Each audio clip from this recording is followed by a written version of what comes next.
Olá, sejam muito bem-vindos ao podcast Cadê o Briefing?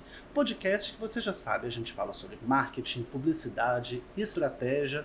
A gente tinha dado um recesso e voltamos em grande estilo. Nós estamos aqui na Tecno Show Comigo 2025 e, claro, a gente trouxe o podcast para cá para que a gente possa conversar com pessoas que entendem do agro.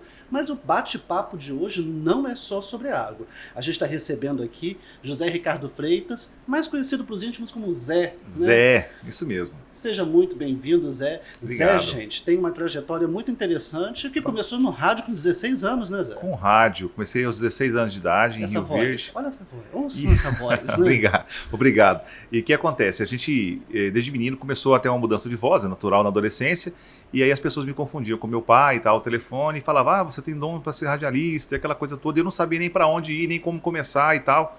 E aí eu fui para uma porta de uma rádio, pedi oportunidade, e lá eu recebi uma orientação. E aí fui trabalhar dicção, fui trabalhar impostação de voz, né, entonação, leitura, e as coisas foram acontecendo. Daí, depois, isso eu tinha 12, 13 anos de idade, aos 16 eu tive a oportunidade de trabalhar numa emissora de rádio já como locutor. E aí começou a história do Zé Ricardo, que a princípio eu exigia que me chamasse de José Ricardo. Mas aí um coordenador artístico, não, isso não vira, isso tem que ser algo mais próximo, rádio popular, Zé Ricardo. E aí meu pai também tinha muita proximidade assim, com rádio, ouvia muito rádio, e ele era fã de um grande locutor que até já nos deixou, chamado Zé Bétio, e ele falava, fala Zé, e alguém respondia, falo sim. Eu juntei o útil ao agradável e ficou esse bordão, né? Então eu fiquei no rádio aí uns 13, 14 anos consecutivos, e depois fui coordenador de uma emissora, mas sempre tendo uma agência. E eu saí do ar em 2017, nós estamos em 2025. Ainda hoje eu ouvi alguém falando, fala Zé. Ah, que legal. Então perdurou isso aí por tempo todo. E a gente chega num momento muito interessante, né? Porque sempre tinha aquele discurso, ainda tem, né? De que determinados veículos vão morrer, como o jornal impresso, rádio. E a gente percebe que isso não acontece, tanto que a gente tem um podcast que é um formato de rádio diferenciado. Digital. Como é que você enxerga essa transição que vem para o modelo offline, para o online, mas mantendo essas características? Ô Marcos, eu vejo que não existe o veículo de comunicação correto para falar esse é o certo, esse é o errado. Todo e qualquer veículo de comunicação é certo para a estratégia que você tem que ter para o seu cliente. Isso é meu, né? E isso os grandes profissionais também falam, mas não é porque nós estamos vivendo uma verticalização, vamos dizer assim, que esse é melhor do que o outro. Não, cada caso é um caso, né? Então, assim como o médico receita um remédio que para você pode funcionar, para mim pode não funcionar, é uma situação, né? Então, eu avalio que essa digitalização veio para facilitar o meio, né? Os veículos de comunicação, nos dias de hoje, estão se verticalizando, partindo para o streaming, para estar mais perto do seu ouvinte, do seu telespectador, né? Daquele que navega por redes sociais, tem o scroll infinito ali, né? Então tudo isso vem para facilitar. Mas eu vejo que cada qual tem a sua função e de muita relevância, né? Eu tenho clientes que, por exemplo, fazem bandeiraço até hoje. Que legal. Né? E assim, o que você enxerga de mais diferença de quando você começou, seja no rádio, na publicidade, para hoje? Porque está tudo muito rápido, né? Então, o que você fala assim, olha, isso é o que eu tenho mais de dificuldade e é mais diferente? Eu vejo que nós, principalmente por uma cidade interiorana, né? Rio Verde é um polo regional, mas não deixa de ser interior, obviamente. Então, assim, nós tivemos uma demanda muito grande de trabalho, né? Eu digo que lá, em 2009, quando eu montei a agência, a gente fazia muito offline, né? O online era algo muito distante, assim. Existiam poucas agências que faziam isso, só estavam nos grandes centros, talvez nem Goiânia tinha, posso estar muito errado, isso lá em 2009. Né? Se tinha, eram muito poucas.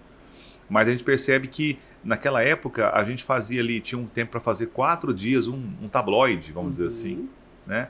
Hoje você faz, eu vou te contar, e o pessoal pode até achar que é mentira, mas eu já fiz na agência, tá? Nós temos 15 pessoas, 120 materiais em um dia, encartes de oferta para a rede social.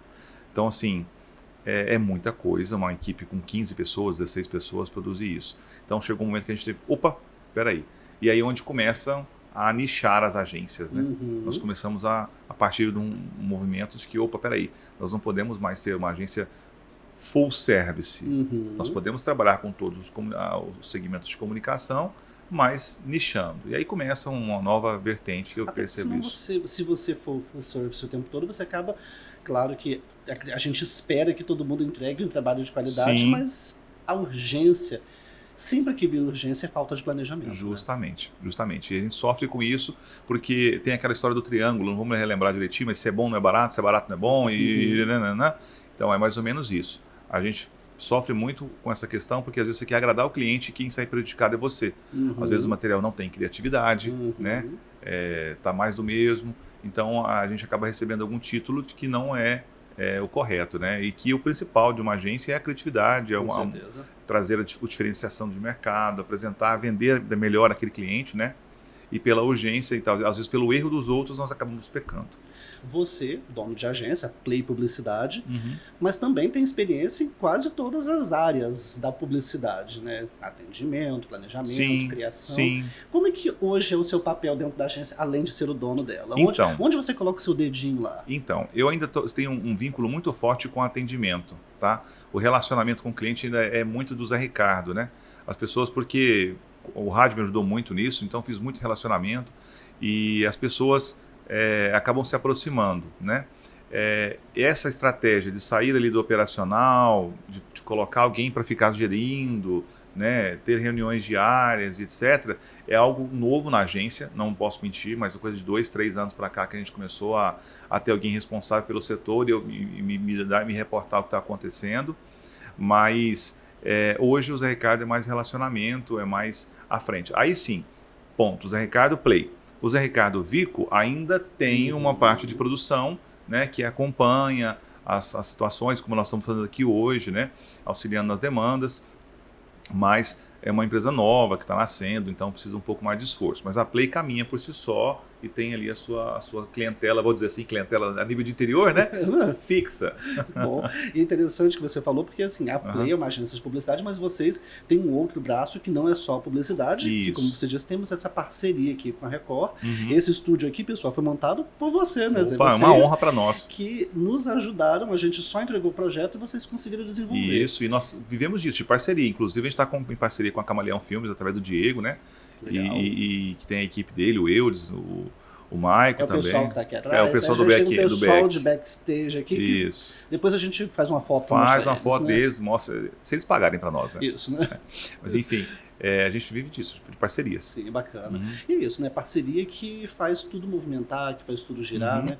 Não dá pra gente pensar mais só nessa comunicação. Na verdade, existe um problema muito sério na comunicação. As pessoas entendem a concorrência como inimizade. Na verdade, a concorrência precisa existir para que possa ser saudável e às vezes a gente vai para níveis de parceria para que todo mundo possa ganhar. Né? Justamente. É um ganha-ganha. Você consegue ter ali com o seu abre aspas, concorrente, né? No interior tinha muito disso. Eu estou falando de interior para todo mundo porque a gente está vivendo isso, né? Então era muito complexo isso. Mas graças a Deus as pessoas estão abrindo a mente, né? E vendo que o concorrente nada mais é que um parceiro. Olha, eu não posso nesse trabalho, você pode. Então acaba tendo ali um elo. Né? As agências de Rio Verde têm aí um grupo no WhatsApp, troca figurinha, que passa trabalho. Já recebi indicação de clientes, de outros donos de agências conceituadas também na cidade. E vice-versa. Então, assim, a gente faz uma troca de figurinhas mesmo para que o mercado se fortaleça, né? Agora, a gente também tem maus profissionais, né? E aí, assim, isso a gente não se preocupa, porque o mercado vai tirando. Isso aí é normal, né? Entendi. Agora, a gente está falando aqui direto da Tecnoshow. Rio Verde é uma cidade de interior, mas com uma força muito grande, o agro muito grande, e você também tem uma expertise muito grande em atender clientes que não são do agro, mas também que são predominantemente agro. Como que é atender o agro? Então, é tudo muito novo também, né? Porque o agro agora, mais do que nunca, né, ele está se transformando em uma empresa. Né? Eu digo, o produtor rural, ele vê como uma empresa, ele vê que ele tem que ter uma marca, né, que ele precisa se identificar perante os demais. Se ele produz um produto, né, algo, e ele vê que ele tem que ter aquela marca dele que se diferencia no mercado. Então, isso está sendo uma revolução para todos nós. Tá? Eu digo no quesito de marca. As demais marcas, né, como nós estamos vivendo num mundo recheado aí de serviços, de produtos ligados ao agro, né? Eles mais do que nunca sabem que se não se destacarem, não vão ter a sua meta batida. Né? E marketing, publicidade, vendas são irmãos. Com certeza. Né? Precisa estar todo mundo juntos ali. A gente fala o nome do nosso podcast, Cadê o Briefing? Porque a gente sabe que o briefing é ali o início de tudo, né? Qual foi o briefing? Pergunta, assim, para te pegar, puxar você pela memória. O briefing mais desafiador que você já teve? Aquele briefing que não queria ser preenchido. Como assim? Pô, explica isso. Aquele briefing, eu não vou citar o nome de cliente, lógico, né? Mas assim, aquele briefing que você tentava colher informações e o cliente, não, faz aí. Não, resolve aí. Você sabe não, que eu acho que eu sou esse tipo de isso. cliente? Eu acho que quero que a pessoa pense o que está na minha cabeça. E aí acaba no fim, isso é muito perigoso, porque você faz, mas se eu pedir para você imaginar um carro, você vai imaginar o carro que você quer. E o carro que eu quero está na minha imaginação. Sim. Então é muito difícil essa troca. Né? Então eu falo muito por analogias. O médico tem que fazer uma anamnese do paciente para saber qual medicamento prescrever, qual exame, né?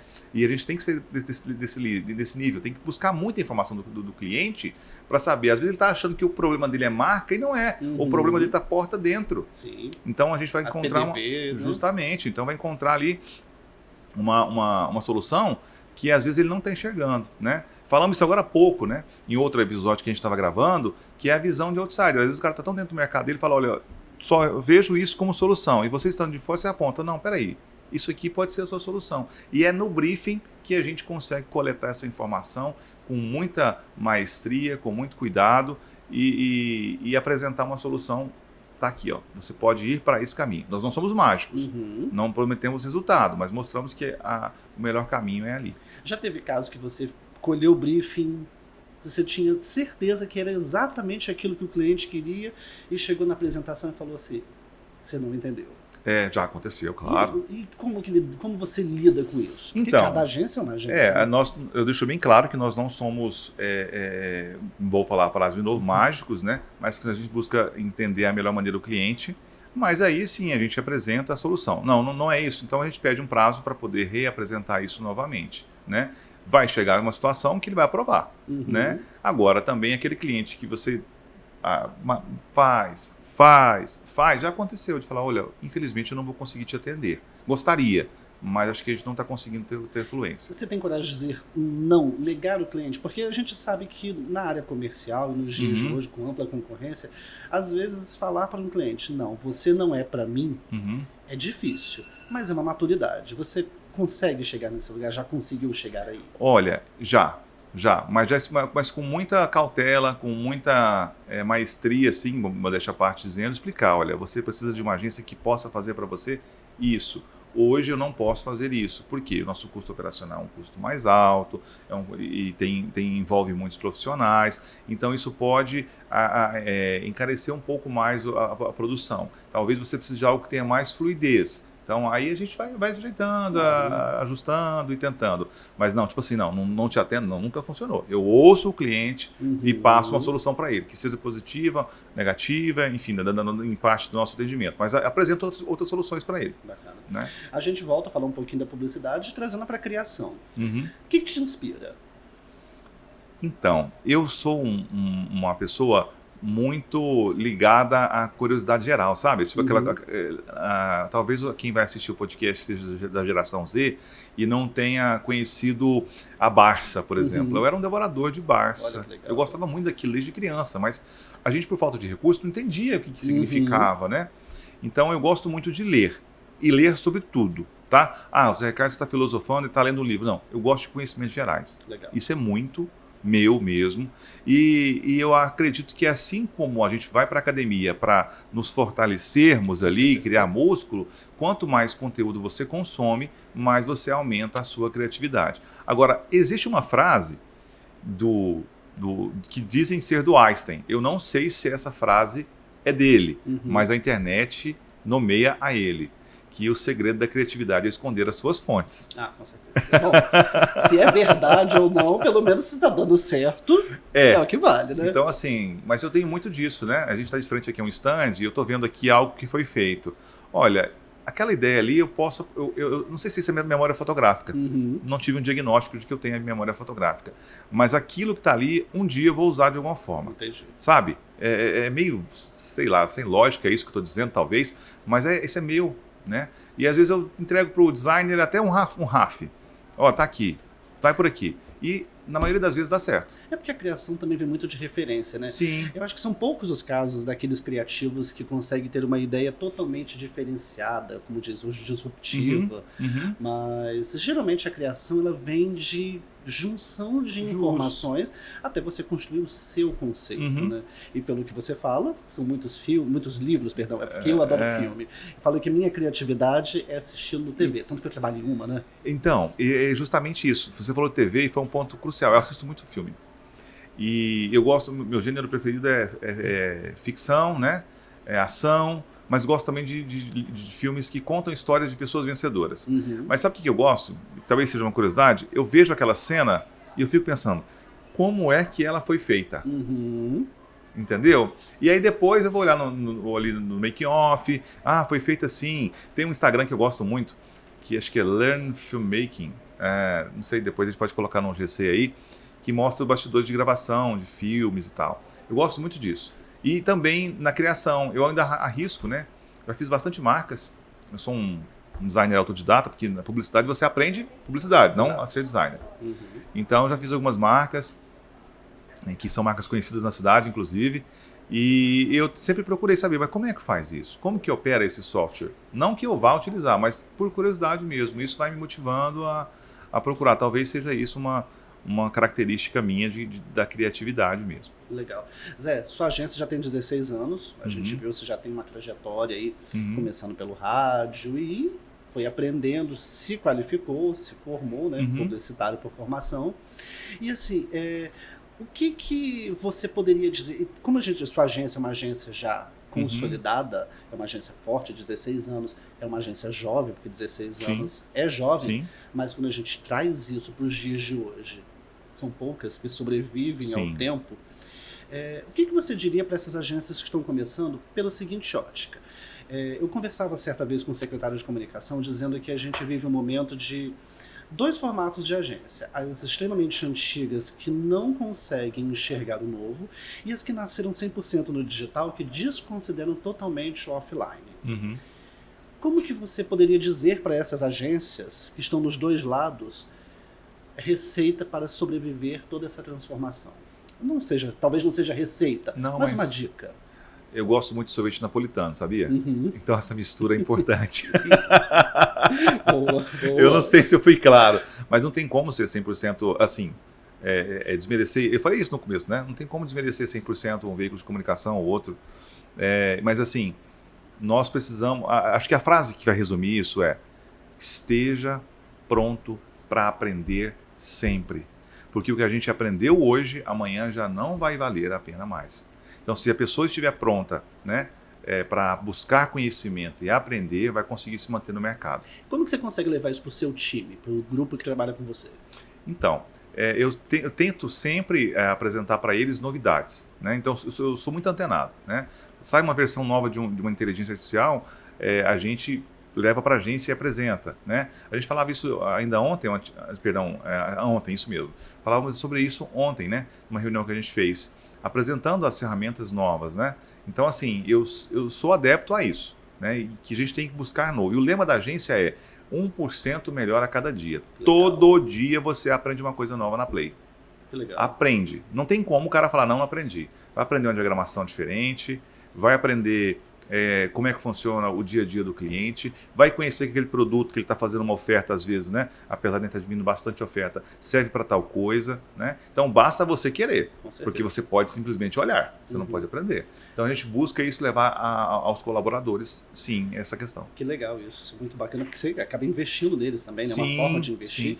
E a gente entra, inclusive, já caminhando para o final, porque se deixar a gente fica... Eu gosto de conversar muito. Eu falo muito, tá? Eu gosto de falar muito também. O nosso tempo é mais curto, é reduzido, mas a gente traz a inteligência artificial. Como que você aplica isso dentro da sua agência? Apesar da gente já saber que existem muitas inteligências voltadas para marketing, publicidade, mas também existe um medo do mercado de que isso vai gerar um desemprego. Vai mesmo gerar desemprego na sua ótica? Não vai. Ele vai otimizar o trabalho. Enquanto a gente passava antigamente ali 2, 3 horas para remover um objeto de uma foto, hoje a gente consegue fazer com, sei lá, 30 segundos, dependendo da conexão na internet. Esses dias eu ouvi que as IAs, de uma forma geral, estão gerando pessoas preguiçosas. Você acredita nisso? Depende muito do conceito, mas eu acredito que não. Talvez tenham preguiça de pensar, né? É aquela frase, tempos bons fazem pessoas difíceis, eu sei lá, não sei como é, mas enfim. Aquela frase árabe lá, famosa. Não vou arriscar porque eu não sei mas que, tipo assim, nós plantamos amanhã, né? Tempos difíceis fazem pessoas boas fazem tempos difíceis, algo assim, que se resume a frase. E talvez seja por esse lado, sim. Mas o profissional ele tem que conhecer como faz tudo, né? Não estou falando de nenhuma ferramenta, mas existe uma outra ferramenta que é muito mais prática para edição gráfica, tá? E aí há um preconceito com os colaboradores. Ah, fulano usa tal software, eu uso outro, é online, não sei o quê. Pedreiro bom não se mede pela ferramenta. Legal, bacana. O cliente quer resultado. Sim. Ele não quer saber como é que você faz. Bacana. Se você conseguir o resultado para ele, vai. Perfeito. Zé, a gente já caminha para o final, mas a gente vai falar um pouco porque a gente acompanha nas redes também. Você é um cara bem família, né? Sim. Sua esposa tá ali. Porque assim, infelizmente, na publicidade, no marketing, a gente acaba vivendo muito full time, em função do evento, de um cliente. Sim. Como é que você consegue conciliar isso tudo? Você tem uma filhinha, né? É uma filha de 1 ano e meio e um filho de 3 anos e meio, né? Diferença de 2 anos para cada um. Não é fácil, assim. A gente tenta manter ao máximo quando pode estar junto, né?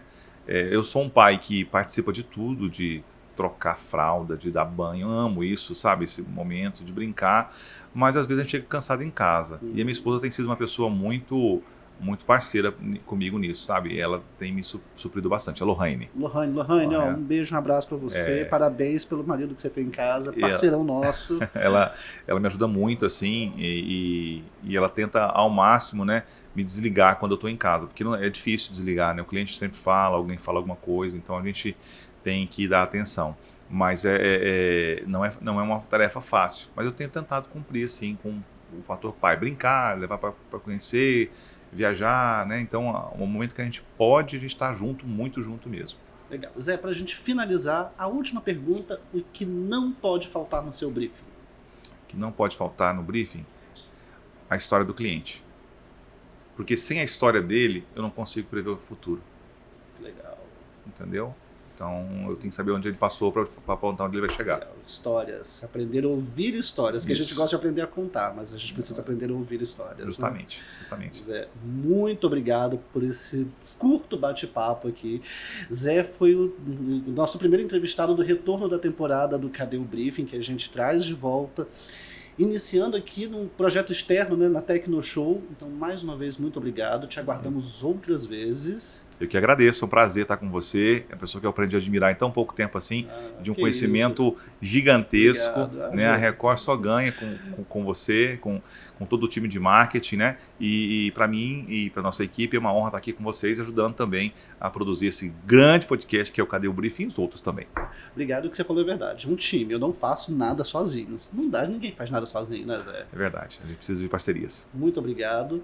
Bom, pessoal, esse foi mais um episódio, o primeiro episódio dessa nova temporada do Cadê o Briefing. Espero que vocês tenham gostado.